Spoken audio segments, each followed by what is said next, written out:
Buɗe. Masifa. Da komai.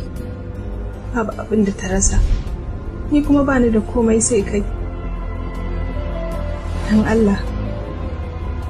Kada ka ɗauki abin da nake da shi ka haɗa mata.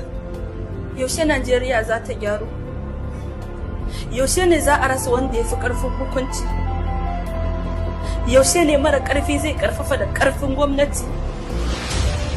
Ki je ki same shi, ki gaya musu cewa ba ki san sa, sannan kuma kada ƙara zuwa gurin ki, kuma ba za ki aure shi ba. Dan ya ce sai kin zaɓa shi ubanki ne? Magana ne daga wurin wacce aka yaudara zuwa ga wanda ya yaudare ta. Wannan magana tana nuni da cewa kana da budurwa a makarantar nan ka ɓoye mu. Ki ba hankali. San ki nake yi. Kowa na sake ganin ki da shi. Sai na kashe shi.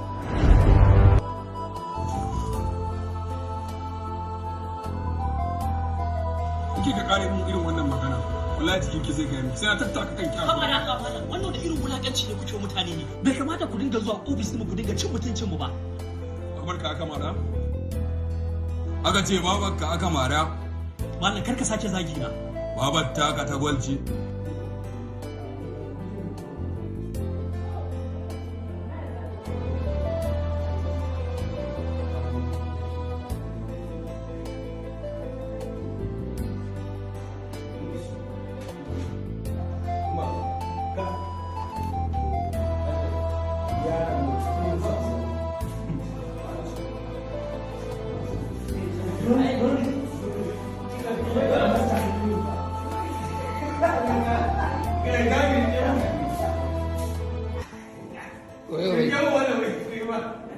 Yau kunun aya bai fito ba ne?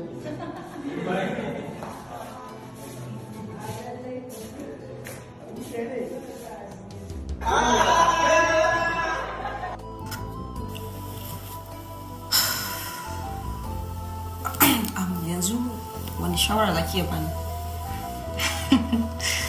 Kamar ki nemi shawara a wajena, kin mallaki hankalin kanki, a yanzu haka kina jami'a? Kuma kin ji labarin Muhammad kamar haka? Ai na ga ko shugaban kasa ana ba shi shawara. Saboda kasa ta kuma Muhammad girma. Shi ma kuma da